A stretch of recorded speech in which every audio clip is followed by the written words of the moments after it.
Yeah.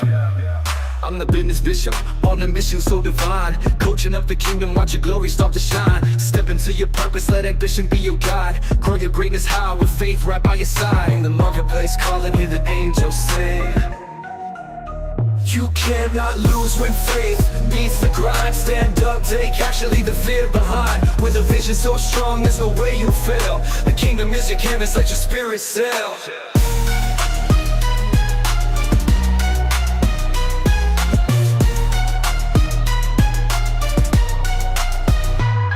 Bishop Wayne's in your corner, together we'll break through. Victory's a choice and today you're gonna choose. Living out your dreams, ain't no time for second best. Fulfill your destiny, put your limits to the test. Break those chains, rise up, find your flow. You cannot lose when faith meets the grind. Stand up, take action, leave the fear behind. With a vision so strong, there's no way you'll fail. The kingdom is your canvas, let your spirit sail. When the marketplace call it, in the marketplace call it. Bishop Wayne's in your corner, together we'll break through. Victory's a choice and today you're gonna choose. Living out your dreams, ain't no time for second best. Fulfill your destiny, put your limits to the test. Break those chains, rise up, find your flow. Find your flow. You cannot lose when faith meets the grind. Stand up, take action, leave the fear behind. With a vision so strong, there's no way you'll fail. The kingdom is your canvas, let your spirit sail. Rise up, business bishop, let your victory roar. Coaching for the kingdom, you're destined for more. Rise up, business bishop, let your victory roar. Coaching for the kingdom, you're destined for more.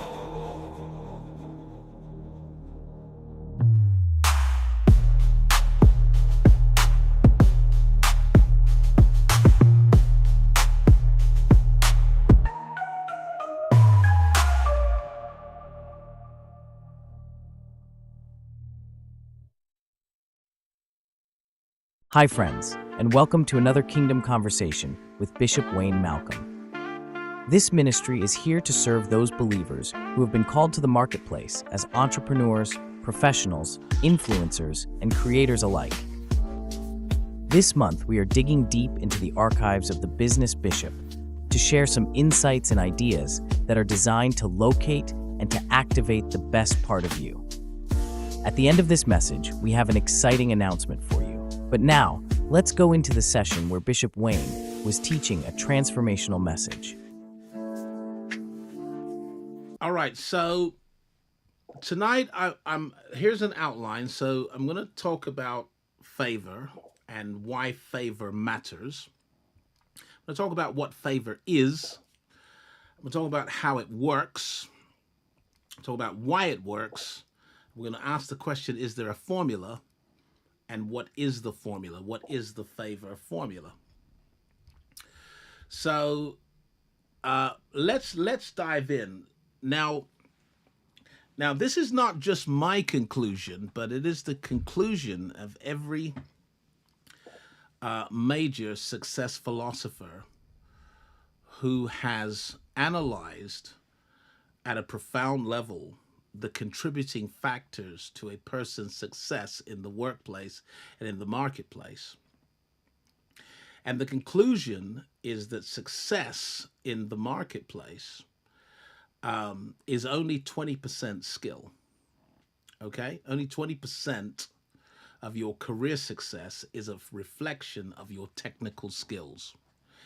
And so I know that people are constantly trying to upskill and to get more tools and to get more technique.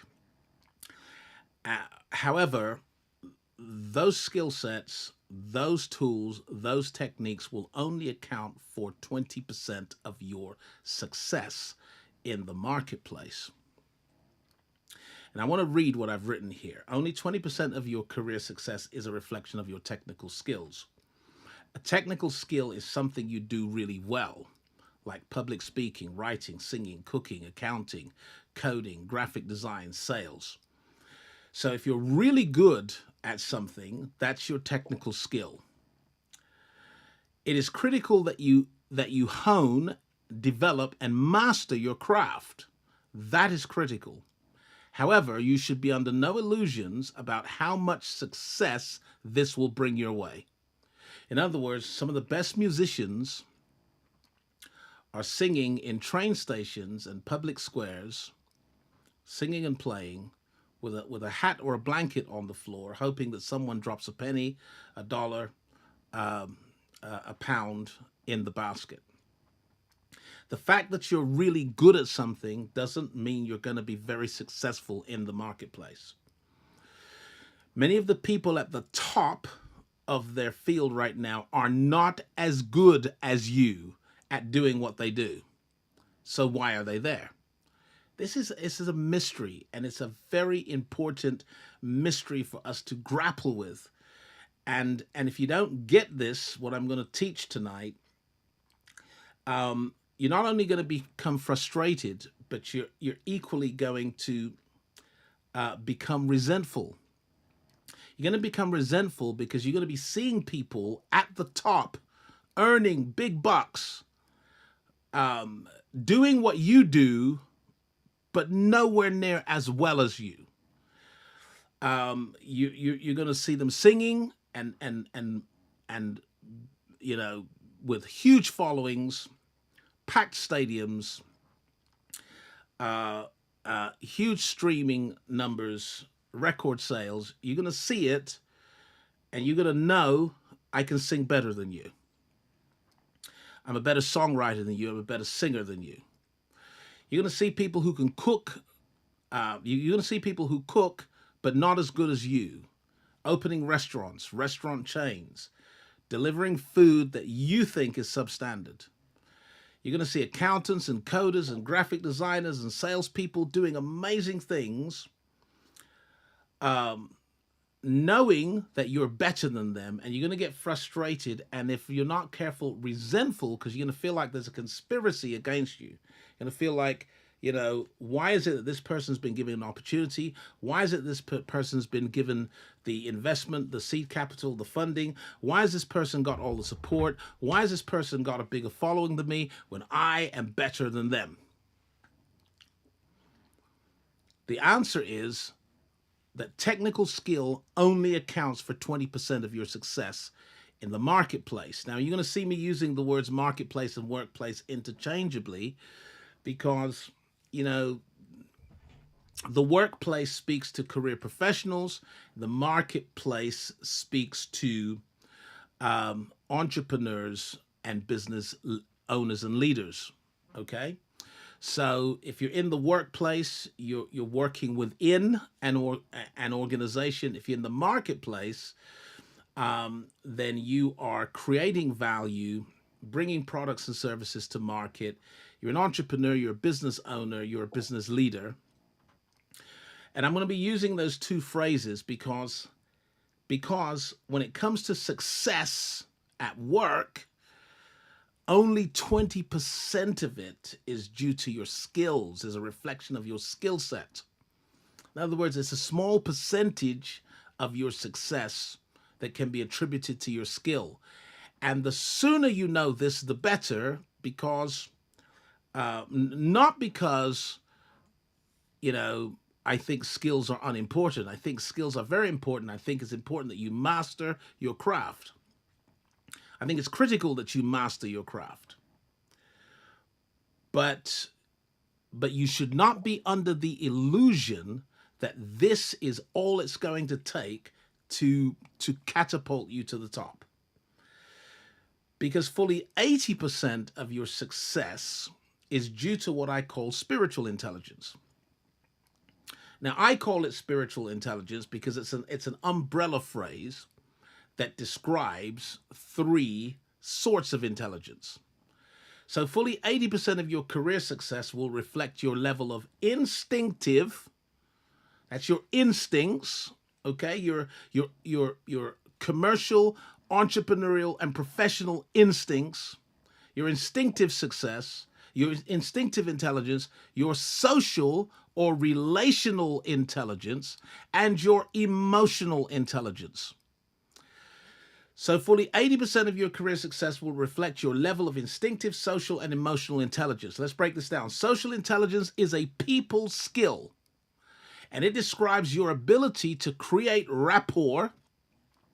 Rapport is a fascinating word and concept and idea. but it's really the art of clicking, gelling, and verbally dancing with other people. Okay? So when you're verbally dancing and the conversation is flowing and the conversation is rich and it's just happening, defenses are low. Defenses are lowered and trust is high. That is rapport. And it's a skill. And it's a skill that can be called social or relational intelligence, that comes out of your social or relational intelligence, your ability to create rapport, how to win friends and influence people. So that's one of the success classics by Dale Carnegie, a book entitled How to Win Friends and Influence People. So the truth is that no one will ever go along with you if they cannot get along with you. Okay? No one will ever go along with you if they cannot get along with you. Your people skills are going to contribute to your success in ways that surpass your technical skill. So you can be technically really good at something, but if you are not relationally good, those technical skills will be obscured. They'll be missing. Hey, Kervin, good to see you from Trinidad.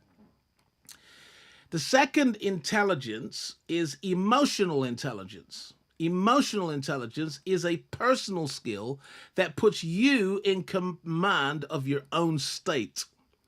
Okay, your own state. So what's my state?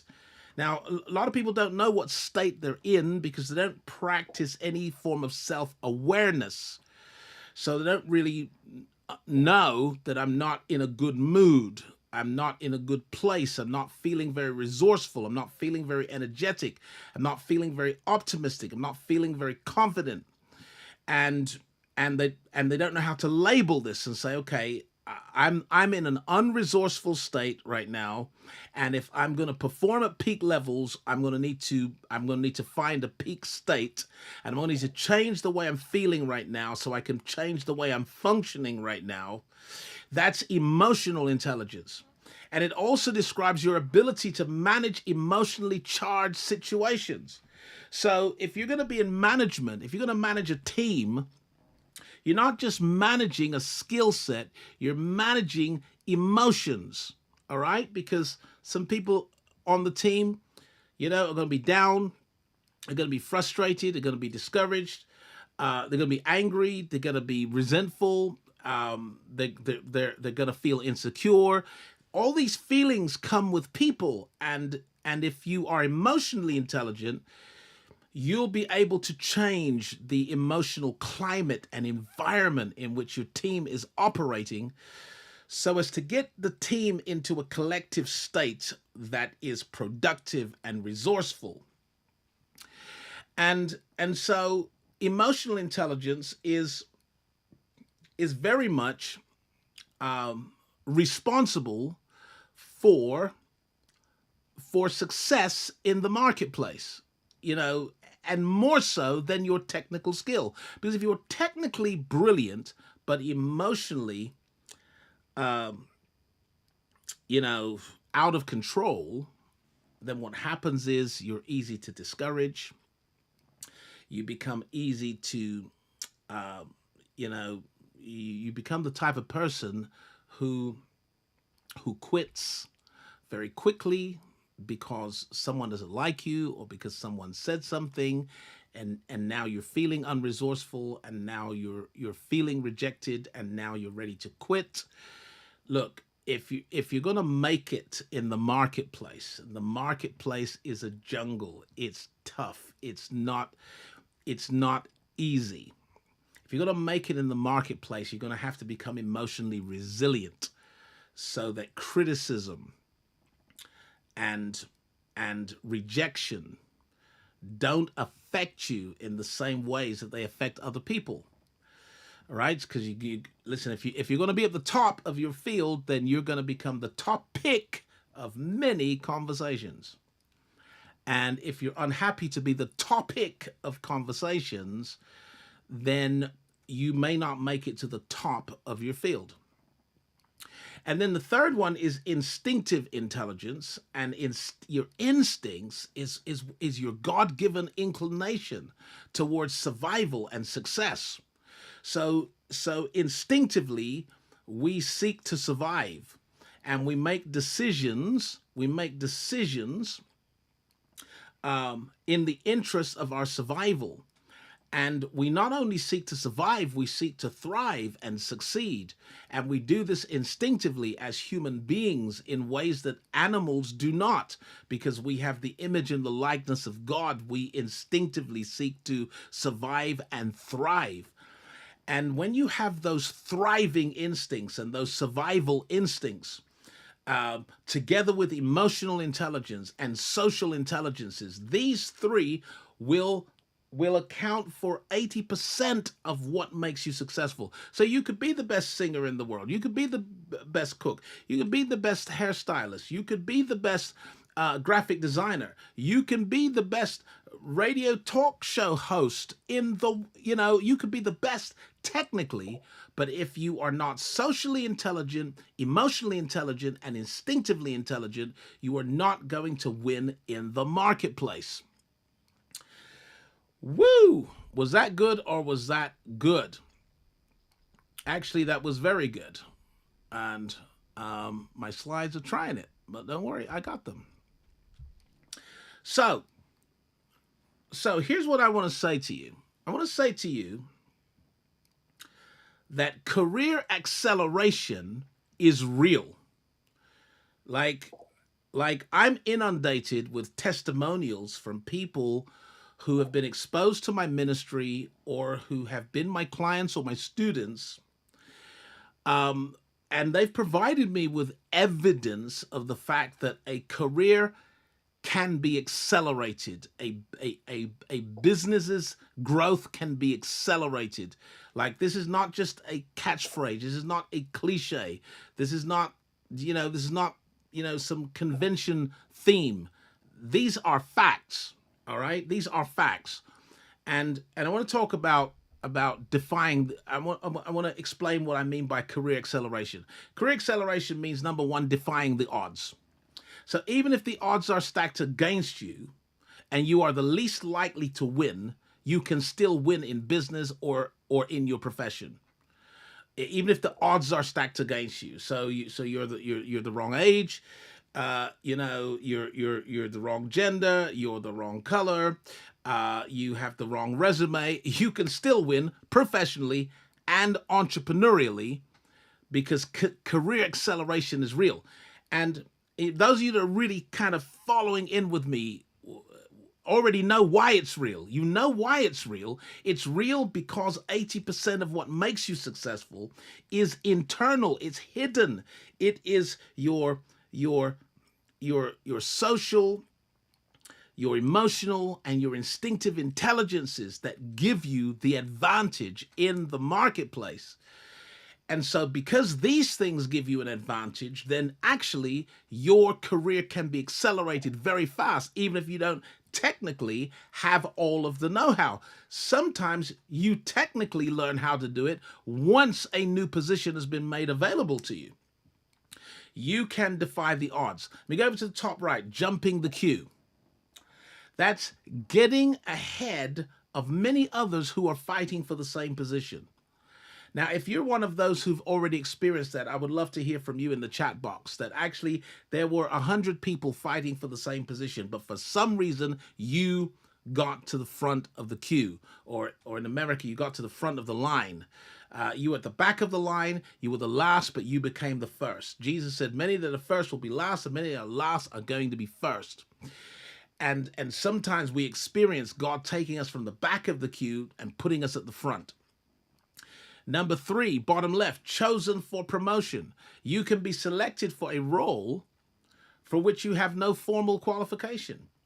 So a lot of people who are right now in positions of significance and influence and power literally were not qualified for the role. Favor found them and chose them for the promotion. And sometimes they don't even get it. Like, why me? Okay, why me? And I'm seeing the testimonies come through now because these are facts. Judah says, been there. Aaron and Lisa says, God has blessed me even this year above the other applicants. And these are facts. Like, people experience it. Sometimes they can't explain it. Now, after tonight, you will be able to explain it because I'm going to break down the science of favor. Now, the fourth one is securing investors. So this is where private investors can provide the capital for projects and ventures. So even if your project, your venture as an entrepreneur, it was gonna come to £100,000 or dollars that you needed as seed capital to get the business going, and no bank would give it to you, but someone said, you know what, I like you, I like your idea, I believe in your idea, and I'm going to put up the 100K that you need to get the business started. Now, these are facts, my friends. These things are happening every day all over the world. People are getting the 100K, the $1 million dollars that they need to start the venture. They're getting it by favor. They're getting promoted by favor. They're jumping the queue by favor. They're defying the odds by favor. And I'm here to tell you that one day of favor is worth a lifetime of labor. And you need to choose right now if your success is going to be attributed to labor or is it going to be attributed to favor. Woo! My God, that was a good time to make some noise. Is your success going to be attributed to labor or to favor? Because if it's going to be attributed to labor, you need to go back to the Genesis and realize that God put Adam, the original man, inside a garden of fruitful garden. Okay? But when he was expelled, okay, he was told that the earth will no longer cooperate with you, and that in the sweat of your face you will eat bread all the days of your life till you return to the ground, for dust you are, and to dust you will return. In other words, a lifetime of labor was the curse, but favor was the blessing. And we need to decide whether we're going to live under the blessing or under the curse. Now, I've already made up my mind that I want to defy the odds, jump the queue, be chosen for promotion, and secure investments by favor, not simply by labor. Doesn't mean there's nothing for me to do. There's a lot for me to do. But in the end, favor is going to take me where I really want to go. Now, if you want biblical precedent for this, let's just check it out. Number one, Joseph, my favorite Old Testament character. He went from the prison to the palace in one day. One day. Come on, somebody. I'm loving what you're putting in the chat box here. He went from the prison to the palace in one day. Labor doesn't do that. Favor does that. Okay? So favor can take you from the guttermost to the uttermost in 24 hours. I believe in the 24-hour miracle. I believe that in 24 hours, your life can change dramatically. I believe that in the next 24 hours, life can become very different for you, because that's the God I serve. That's the God I'm in covenant with. He changes people's circumstances and outcomes in 24 hours. Joseph went from the pit to the palace. And that doesn't happen by labor, that happens by favor. Top right, Esther. Esther went from obscurity to notoriety, from powerless to powerful in a day. She was chosen. She was selected to be the queen, the ceremonial queen of the most powerful man in the world. She was selected for the top job. Bang! And the competition was fierce, yet she was selected. That's the power of favor. Nehemiah got the permission and the provisions and leave to build a wall as a result of one conversation with the right person. Oh, help me now. I wish I had some help in here. How do you get permission and provisions to build a wall surrounding a city? That's millions and millions of dollars. In the modern world, it's billions of dollars. You got billions of dollars. You got licenses and permits, and you got leave, work leave, to go and build this wall as a result of one conversation. That's called favor. Number 4 is Daniel. He went from death row to destiny's door and became the chief advisor to a king. Daniel was actually executed, okay, as far as the system was concerned. When he was put in the lion's den, that was his execution. But he survived the execution, and he came out to become the most powerful, influential, significant man in the entire world, Daniel. And that happened by the science of favor. Is there anybody here that's ready to write favor in the chat box? Just write favor in the chat box. Woo!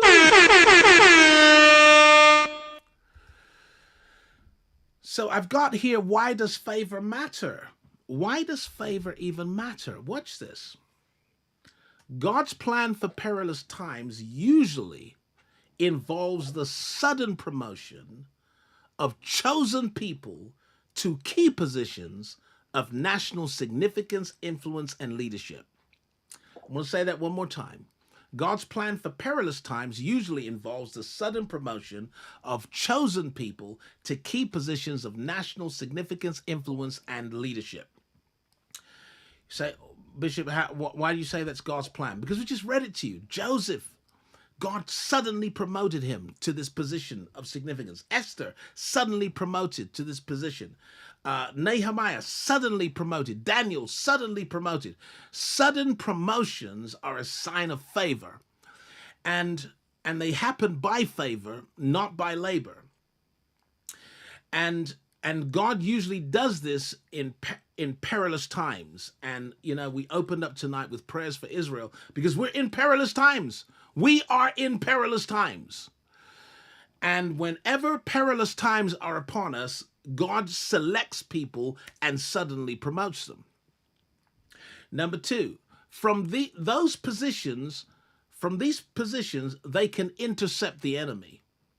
They can influence the direction of nations and protect the interests of heaven on earth. That's why God suddenly promotes people. He suddenly promotes you in an industry. He suddenly promotes your business to become the market leader. He'll suddenly promote you in the organization to have influence and authority in the organization. God will suddenly promote you, and he suddenly promotes you because you are his way of intercepting the enemy. You are his way of influencing the direction of the company, the organization, the ministry, the city, the nation. You are the one he has chosen to influence that direction and to protect the interests of heaven on earth. And this means that many believers are on the brink of a career breakthrough.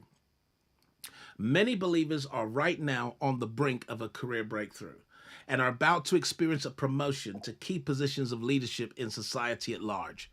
Now, I just want to see in the chat box, and I just want to hear from those who already know and sense that you are on the brink of a career breakthrough right now. I want you to start to send up emojis, shout amen, say that's me, say something in the chat box, because I need to know I'm speaking to the right people tonight.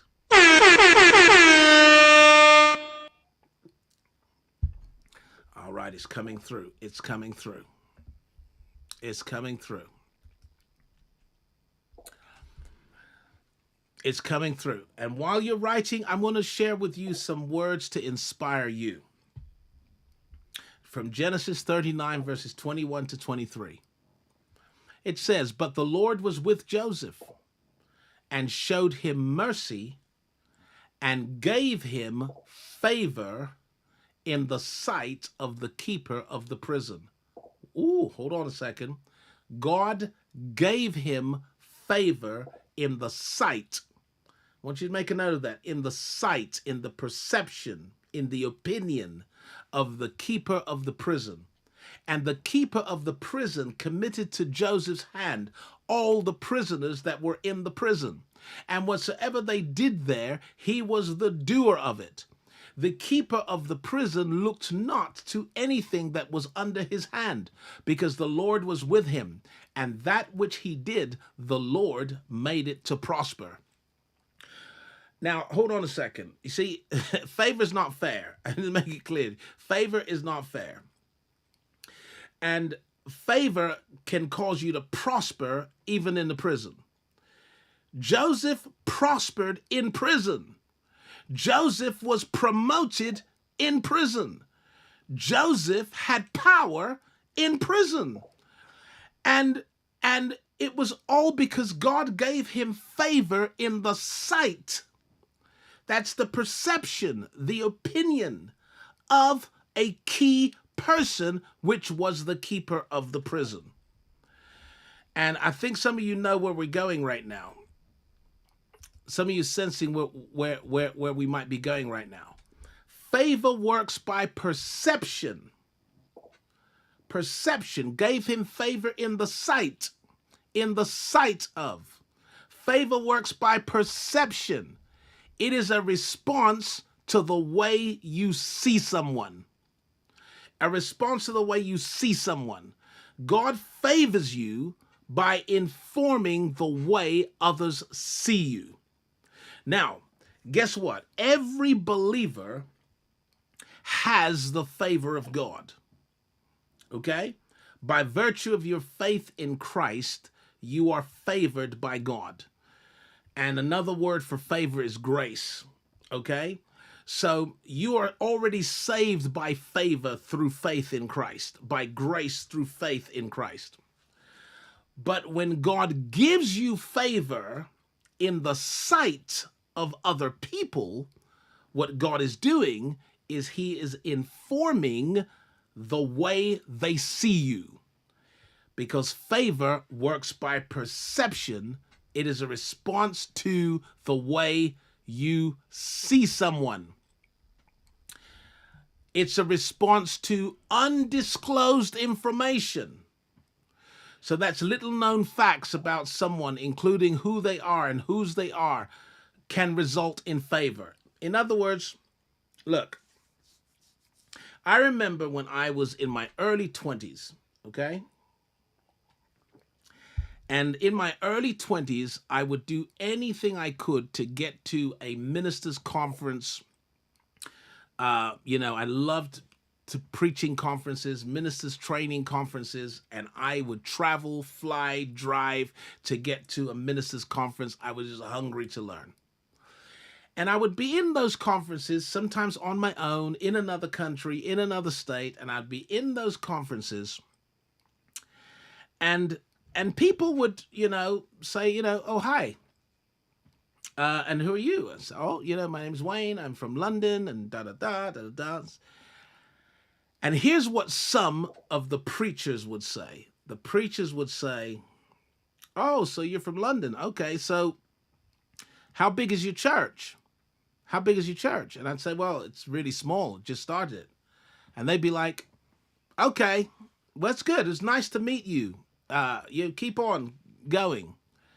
And then there'd be others who would meet me and they'd say, tell me about your ministry. I'd say, well, we just started, and I'm just wanting to learn.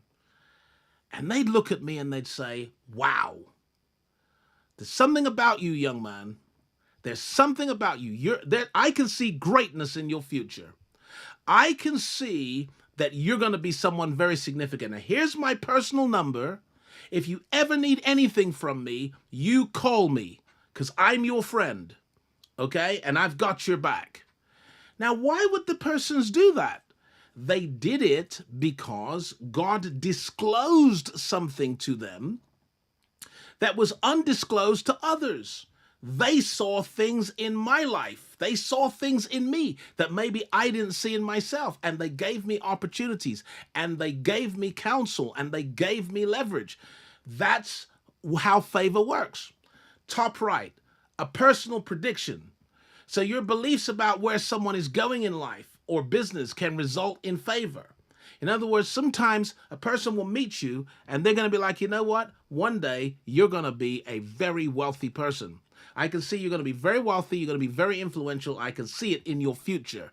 And so I'm going to help you now in any way that I can because I can see where you're going. Number 3, bottom left, hidden qualities revealed. You can see valuable qualities in the person that you favor. Other people can't see it, but you can see it. You can see, you know what? This person is trustworthy. I can see this person can be trusted. I can see this person can be relied on. I can see this person is dependable. I can see you're loyal. I can see that you're diligent. I can see that you have a spirit of excellence. How can they see it? They see it because God has shown it to them. God is informing their perception of you. Now they are showing you favor. And finally, an instruction from God. God has told you to look after someone, and this results in favor. Now, I don't know who I'm speaking to right now, but I'm just going to speak to everyone. But there are times in your life you just feel compelled and convicted to help someone, and you don't even know why. And you just feel compelled and convicted to either sow a seed into their life, to bring them with you into an opportunity, to support them in some way. You just feel like you are compelled to do it. That's an instruction from God. And so what is favor? It's a response to the way someone is seeing you. But they're seeing you that way because God has informed them. Now let's read this. This is powerful. Favor occurs when God informs the beliefs and opinions of key people, and I've put key people in capitals, key people about you, so that they see in you what others cannot see, and what you sometimes cannot see in yourself. There it is. How does favor occur? God informs the beliefs and opinions of key people about you, so they see in you what others cannot see, and what sometimes you are yet to see in yourself. Wow. So this brings me to the question, who are key people? Because see, God is not informing everyone. God's not informing the beliefs and opinions of everyone about you, because quite frankly, everyone doesn't matter. It doesn't matter that everyone likes you, that everyone trusts you, that everyone knows you, that everyone believes in you, in your potential, in your destiny, in your future. It doesn't matter that everyone believes, because everyone can't help you go where God has sent you. The only people that it really matters is key people, because key people have the keys to your next dimension. Key people are the people who have keys to your next level. Key people are the people who can open a door for you and bring you into an arena of greatness, or bring you into an arena of opportunity, or bring you into an arena of resource. These are key people, and those are the only people that God is speaking to about you. Notice, God did not inform the beliefs of all the prisoners about Joseph, only the keeper of the prison. The keeper of the prison saw something in Joseph that the others could not see. The keeper of the prison saw something in Joseph beyond the allegations, beyond the indictments, beyond all of it. The keeper of the prison saw things in Joseph.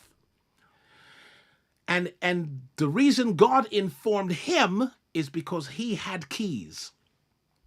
And guess what? If you don't have keys for me, oh no, this is going to be deep. It's going to hurt someone's feelings right now. Get ready, because it's going to hurt someone's feelings right now. If you don't have keys for me, then what you think about me doesn't matter to me. Like, if you don't have keys to get me from where I am to where God has destined me to be, why should your opinion even matter? Why should your like or dislike of my post matter? Why should you don't matter. Let's just get it straight. You don't matter. And see, we are a generation, and you guys that are part of this kingdom movement need to understand that it is your job, right, to to work on improving yourself, not on proving yourself. I wish I had some help in here. I'm gonna work on improving myself, not on proving myself. Right? Because you'll never prove yourself to everyone. Because everyone doesn't actually matter. What matters are the key people and the people to whom you are assigned. And God will inform their beliefs. God will inform their opinions. God will show them things about you that other people cannot see. So other people just think you're a big mouth. Some other people may think, well, you're just a show off. Other people may think, oh, well, you're faking it till you make it. They're entitled to their opinion. But key people are going to see in you qualities, virtues, values, prophecies, promises, destinies. They're going to see things in you that no one else can see. And they're going to open doors for you that no one can shut. They are going to invite you into arenas of opportunity and resource. And nothing can stop it because God has shown them who you are. And that's what is the open door that no man can shut. The open door that no man can shut is favor. And when God says, I set before you an open door, no man can shut it, he's talking about favor. He's saying, look, when I give you favor in the sight of a key person, they will open a door for you. And even if everyone else is screaming, you're not worthy, you haven't been here long enough, you're not qualified, you're the wrong person, it won't matter because God has informed the key person. This is how Daniel was an immigrant. Daniel was not a Babylonian. Daniel did not worship any of the gods of Babylon or Chaldea. Daniel was a faithful servant of God, and he was hated by some of his colleagues. His colleagues sought to imprison and execute him. Right? And yet the king says, Daniel, there's an excellent spirit in you. Daniel, there's something I see in you, and I can't pretend I don't see it. So, Daniel, I'm going to make you the president of all the princes in this kingdom. I'm going to take you, an immigrant, a child of the captivity, a person that doesn't even believe in our gods, and I'm going to put you over the entire political mechanism of my entire empire, and I'm going to do it because of what I see in you. That, my friends, is the science of favor. I wish I had some screaming amens in here. Now, who are the key people? I'm starting to close. Who are the key people? If you miss this, you miss everything. Key people are the only people God is speaking to about you. Everyone else is entitled to their opinion, but their opinion doesn't matter. Key people is who God is speaking to about you. Number one, key people are gatekeepers. Gatekeepers are key people with whom God may give you favor. So that's someone who can give you an audience, give you access. Typically, they are PAs and personal assistants, or they are members of associations, networks, and organizations that have the privilege to invite someone else along. They're gatekeepers because there are some arenas you can't go into. You have to be invited. There are places you cannot just go. You have to be invited. There are conversations you can't just join. You have to be invited. Okay? There are resources you can't simply access. You have to be invited. And there are gatekeepers to prevent the wrong people from coming in. God will give you favor in the sight of a gatekeeper. Number two, decision makers. Decision makers. These are key people who usually have gatekeepers shielding them. So a decision maker is now the executive, is the person that can sign the check, is the person that can say yes or no, is the person that can appoint or disappoint. That decision maker, God gives you favor in the sight of the decision maker. And finally, the influencer. The influencer exists in every field and can influence both gatekeepers and decision makers alike. And there are always, you see, kings have counsel. In the Old Testament, the kings had prophets or wise men. If they were pagan, they had wise men. If they were of the house of Israel, they had prophets. Kings had prophets. And the prophets were influencers, and the prophets influenced the people and the king. They influence the gatekeepers and the decision makers. And when God gives you favor in the sight of a genuine prophetic influencer, then they're going to speak well of you. They're going to bring your name up before the king, the decision maker. They're going to bring your name up before the gatekeeper. They're going to say, this is the person you need to see. This is who you need to talk to. I'm not just speaking out of a Bible study. I am telling you from my personal experience that some of the greatest opportunities in my life were the result of someone calling my name to a gatekeeper or a decision maker and saying, if you've not heard of this guy, if you've not heard of Wayne Malcolm, watch this video. He's going to be the best person to speak at your convention. He's going to be the best person to coach your team. He's going to be the best person to do your training. He's going to be the best person. That's someone else speaking about me. That's called favor. And all of a sudden, bang, I'm invited into these huge arenas, these circles of influence, these arenas of opportunity and resource. Was it my labor? No, it's God's favor. And because I know that, I'm grateful. I'm like, thank you, Jesus. I am not bigging up myself. Sorry, that's an English phrase. I need to make that very, very clear. That's a UK. I'm not bigging up myself. I am bigging up my King Jesus because he gave me favor. He informed the opinions of key people about me so they could see in me what other people could not see, and sometimes I was yet to see in myself. They saw the qualities, the values, the virtues in me, and they gave me opportunities. That all came about by the science of favor. Now, if you're going to find key people, I give you 3 steps. Number 1, show up, show up, show up. You cannot avoid social settings, whether physical or digital, and expect to find key people. No. So this is the first. So this is now my responsibility. My responsibility is to show up. Okay, show up. I want someone to shout in the chat box, "Show up." All right, show up, whether physical or digital, because you're not going to meet key people if you're in hiding. Right? If you are socially anxious to the degree that you won't even show up. Show up. Number 2, speak up.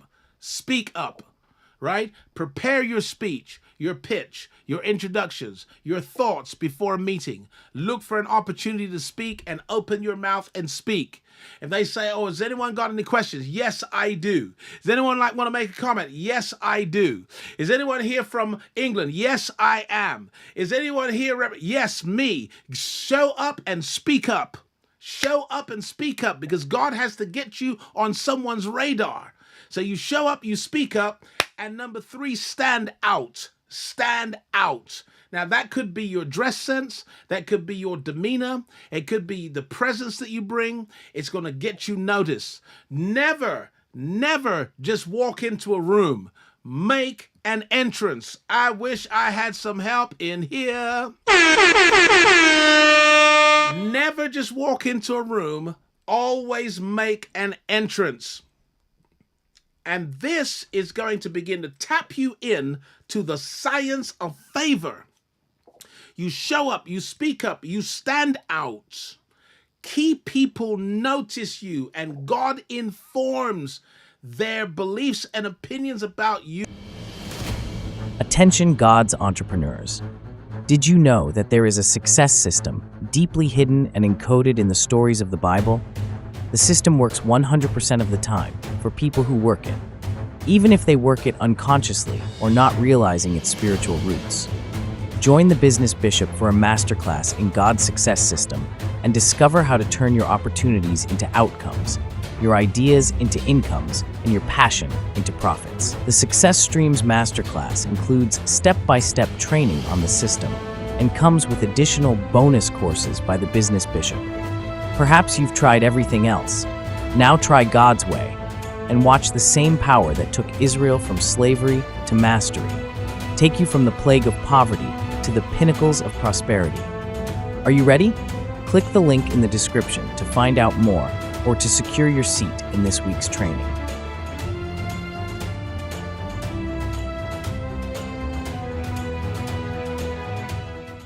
Hey there, entrepreneurs! If you enjoy the teachings of Bishop Wayne Malcolm, I've got something amazing for you. Introducing the New Breed Community, an exclusive online platform for kingdom-conscious entrepreneurs, professionals, investors, and creators. This isn't just a community, it's a movement where we discuss and explore kingdom concepts. Here, kingdom-minded people connect, share, learn, and grow together. Inside, you'll find exclusive content from Bishop Wayne Malcolm, including special sessions just for members. And the best part? It's free to join. The New Breed Community sits on the Heartbeat platform, where Bishop Wayne Malcolm is excited to meet you online. Join us for weekly Q&A sessions with Bishop Wayne and get exclusive insights that can transform your life. Love to read? Join our book club to feed your mind and spirit. Got a prayer request? Post it and let's lift each other up. Have a testimony? Share how God's goodness is shining in your life. We're more than just a community, we're a movement. Discover the powerful relationship between your profession and your purpose. Join us now on the Heartbeat platform. Connect with us and let's grow together. Bishop Wayne Malcolm and the New Breed Community are waiting for you. So what are you waiting for? Hit that join button and step into a world of connection and growth. A warm welcome awaits you. See you on the inside.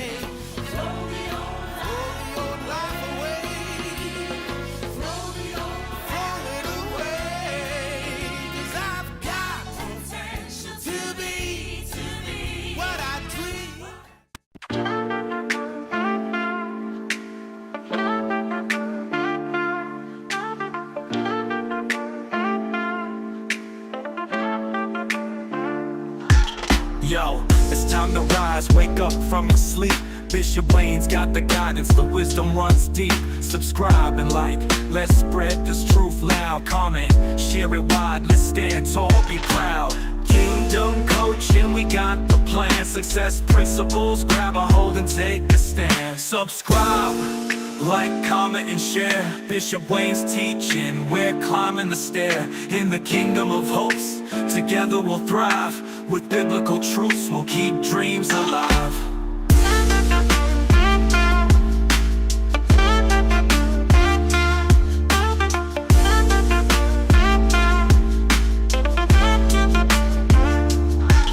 Elevate your mind, shift that identity. In the marketplace of life, claim your clarity. Rule in the midst of the trials and the gloom. With faith as your armor, watch blessings consume. Stand firm, be bold, let your light be known. With each step forward, you'll claim your throne. Subscribe, like, comment, and share. Bishop Wayne's teaching, we're climbing the stair. In the kingdom of hopes, together we'll thrive. With biblical truths, we'll keep dreams alive.